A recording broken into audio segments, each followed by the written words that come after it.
We are back. I'm your host, Barry Waxler, here with the always lovely and talented Andrea Kay, the always incredible Urban Miaris, and we have with us one of our all-time favorites, the Good Eve is with us. The Good Eve. She leaves the bad Eve at the door when she comes here. She's the Good Eve. I don't want to meet the bad Eve, okay? So anyway, Eve Nasby from Merit and Brave, okay? So welcome, Eve. Thank you so much. It's great to be here. And we have Assemblyman Rocky Chávez with us. Woohoo! Give it up. Yay! Right. Welcome, Rocky Chávez, to Close Up on San Diego Business Radio Show. How you doing today? I'm doing wonderful. It's great time to be up in Sacramento doing good things for San Diego. And you know what? You always do great things for San Diego. My daughter and I were up there a couple years ago, saw you in action on the floor, and he was taking names. Let's just say that. All right. Oh, yeah. He was awesome. And what an experience for Erica too to get to see that in action. It was great. Rocky, we get a chance to see you at the Vance events up in North County, so thank you for your undying support of our veterans, and I know that you are a veteran, so thank you first of all for your service. Well, it's an honor to serve, and I wish more young people would take that same opportunity, because I tell you, when you find out that society is better when you get involved in it, too many young people, less than 1%, actually serve in the military nowadays. Well, yeah, that's awesome. So thank you for what you're doing. Can you tell us more about your involvement with all things veteran, the things that you've been doing with legislation to help our veterans here in California? Specifically, I know you're working on some things for colleges and helping veterans get in-state tuition. Can you talk a little bit about that? Well, I was very happy to see, in fact, I just heard last night, we had a bill that would allow, regardless where the veteran was from, what state, they could go to California and get in-state tuition. Now, a little small note, 38 states already do that across the United States, and there was a Department of Defense position and signed off by the president that said all states would recognize veterans regardless what state they were residents at. And if states did not do that, then no veteran, regardless of where they are coming from, would be able to use their GI Bill in the state that denied it for all veterans. So that means if you were a graduate of San Diego High School and you served in the Army for 4 years and came back and you wanted to go to California school, you would have not been able to use GI Bill, which I thought was just That's crazy. Such a ripoff. Yeah. So we had to go ahead and fix that. We made a lot of noise about it. We started in 2012. It got held up for technicalities. When we came back again this year, I made it the first bill to put across. We made so much noise about it that the budget bill the governor and the Democrats agreed upon last Friday took the exact wording of my bills and put them in there to take care of our veterans. Congratulations. Wonderful. That is an outstanding accomplishment. Yeah, that's pretty cool. It took 3 years, but as I told them, I said, there's 2.1 million veterans in the state, and a lot of people are going to get upset if we don't do the right thing here. So that was a fun one. But also, as you know, I've been involved in the Governor's Military Council, and I can tell you that started off as a very slow, laborious process 3 years ago, but is now really taken off and has really moved to a very significant force to help veterans and actually the Department of Defense in California. Now, that was set up, I think, to counter the base closures. So California really got hit hard with the base closures because really there was apparently no advocacy as other governors were advocating for their personal states. And so we got hit really hard. And is that the reason why our governor set up this council? And if so, how are those activities going? Well, it did start. You're exactly correct. That's why it started basically with the base closures. But once we got in the room and started talking about the economic value of the Department of Defense in the state, we're very lucky in San Diego. San Diego has a very connected military group, and they brought all their data that showed how many jobs and how much money the Department of Defense brought to California. Right. Once we brought them forward, we found out Ventura started doing it, Sacramento, Fresno, all these other military communities started doing the same thing. So we just had a report that came out a few weeks ago from the Governor's Military Council, the first report that came out, and the 4 items I'd like to highlight with you is that California recognizes they have to partner with the Department of Defense and veterans for things like water, energy, education, and taking care of our veterans. Right. Those four things, which are near and dear to my heart, and I think everybody in all Californians, didn't understand that the Department of Defense had a huge impact on those four areas of water, energy, education, and taking care of veterans. Mm-hmm. And so now, what started off as looking at a base closure is actually a recognition of the great value that the Department of Defense and veterans have to California's makeup of society and our economy. That's outstanding. Thank you. Thank you for doing that. Yeah, you would think that people wouldn't need to be told how important the Department of Defense and the military is to, our society and our local economy. Right. Even, you would think it would be automatic, but it's not. And so, it's really important that we have leaders like you, Rocky, that are willing to step up and say, you know what, I'm willing to take a lead here because somebody needs to lead the charge here with this. So, and we're doing so many great things like Camp Pendleton. All their investments they've been doing in energy with solar and different technologies is really taken off. And for example, they have something out there called flywheel technology. It's been discussing theories for years, for decades, but they actually have a few of them out there in Camp Pendleton. What that means is when you produce energy through solar or nuclear or whatever, how you produce energy, energy has to be used immediately unless you store it. Now, everybody knows about storing in a battery, but what the flywheel technology does, it takes energy and it's like a pendulum. It takes all the energy and it puts in this big spring-like operation. It's able to maintain that tension. And when it stops, let's say when the sun goes down, there's no longer solar power there, then this flywheel technology will be able to release energy because it's been storing up the tension from the energy being submitted to it. And it can actually turn back 99% of the energy back that it's stored, which is a very high ratio. And it also can go off for days. And this is going on at Pendleton? Or they developed the technology? Flywheel technology. In fact, the company that's actually building, I believe, is out of Poway. So here's a new energy source. There's some discussion that one day you may have in your backyard a little, it'd be probably as big as a coffee can, flywheel technology that you could actually put it in there, and when energy go away, this tension would go off and give you enough energy to operate your homes. That's great. Hey, Rocky, would you do me a favor when we're done with the radio show? If you can get together with Eve and find that company in Poway that's doing this, I'd love to bring them on and talk about it. I could do some. Yeah, because happy to. I'll get one of my people on it. But that's just one thing that Pendleton's doing.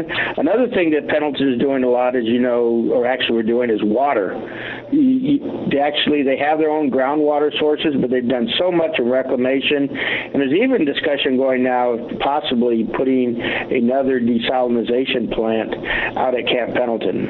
Another? I didn't even know there was a desalination plant at Pendleton. Well, there's not at Pendleton. There's one in Carlsbad. In Carlsbad. I didn't even know that. So yeah, there's one in Carlsbad, Poseidon. And so this is under discussion.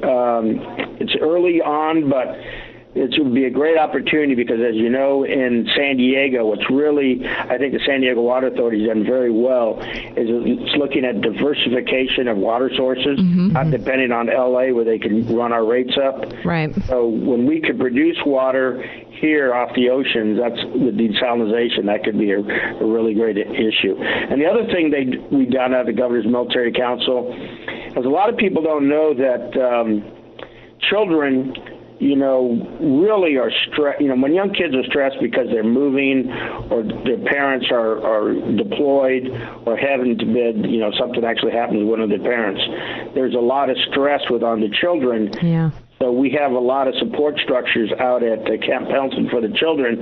But we also had some needs we wanted to take care of. For example, the Department of Defense was willing to build new facilities on military bases for military children, but they needed a commitment from the state to put some seed money into that. The state before had never done that. And when we brought it up to the Governor's Military Council, said for, I believe it was about a 1 to 5 ratio, 1 to 4 ratio, for money from the state, the feds will add more money to the schools to educate our children on the military bases. The Governor's Military Council was able to do that to help the children at Camp Pendleton, who, as I mentioned earlier, are going through a lot of stressful things. And anything we do for those kids, make sure they're educated well in a clean, proper environment, something the Governor's Military Council was able to do. Oh, Rocky, I'm a daughter of 2 Marines, and to hear you talk about services for the children, and that you have a heart for that and are doing work towards that is just so important to me. Thank you. God bless you for that. Well, that's why this is such a fun job up here. And the last little thing we really got into was with the veterans. And I've always been, back when I was the acting secretary of the California Department of Veteran Affairs, my thought was there needs to be a connection between the Department of Defense and the Department of Veteran Affairs. You know, the Marine Corps, the military does a very good job taking a civilian to a military, but they don't do a very good job moving a civilian to moving the military back to civilian. That's right. Amen, brother. Yeah. Preach it. Come on. We need to get together and talk about that. And just doing a little TAPS class for a week, that's a transition assistance program for a week, doesn't really meet the needs. No. So as far as networking, education, training, so that they can actually go in. And one of the statistics used to strike me so strongly was, if you look 1 year out from a veteran leaving the military, their unemployment rate is almost twice what it is for a non-veteran at that age group. However, if you look out 4 or 5 years later, the unemployment rate for a veteran is much less than a non-veteran. What that shows is that veterans have a lot of great skills and have a drive to be successful. But where we were falling down was the transition period, that first 12, 18, 24 months when they're leaving the military and trying to get back into civilian establishment. You know, Rocky, this is urban, and you know, when I hear all these statistics and all, it doesn't include disabled vets. Because when you get disabled vets, as an example, blinded vets, unemployment rate's about 90% or higher. Paralyzed veterans, it's at least 70, 75%. And it just goes on and on from there. And sometimes disabled vets feel like they're left out. They're left to the other programs because they're disabled, which aren't incentives to them. With disabled vets, I agree with you. That's a whole different thing, because when you're talking disabled, it can be anything from, a bad back to some serious where you're missing limbs. So that's a whole different area. Yes. There was a very good article in the Union Tribune this weekend that talked about the role of spouses and family members for caring for disabled veterans, which I would ask everybody to read, because it really states well the challenges that goes within a family when you're dealing with somebody for disability. And as we know, sometimes the disability is the unseen one of a traumatic brain injury. So I know. So right, that's I'm one of them. That's a big area and something that we need to work on.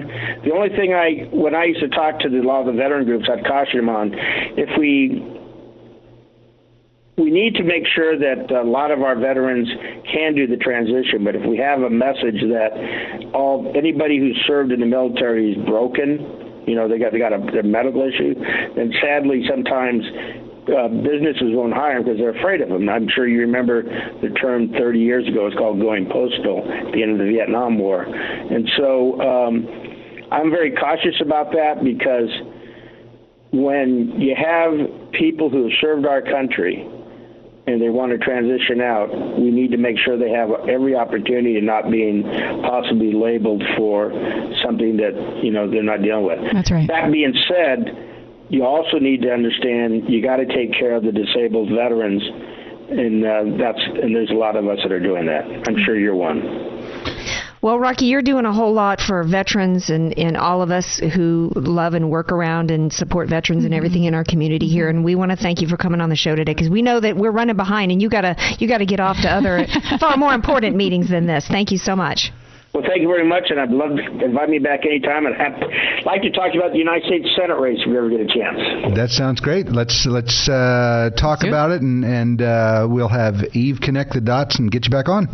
Okay. Have a great day. Thanks, Rocky. Thanks for all you do. Thank you. Bye. Well, what a great show we had today. Yeah. It actually touched all the senses, very visual, very, I just had to throw that one in. Yeah. I think check we're the trying Twitter to... Where's feed my later. foul flag? Yeah. I didn't throw it. So, There you go. Oh, go ahead. Anyway, I threw a bracelet at him for you. You want to throw something at me, you better go a little bit more testosterone in you.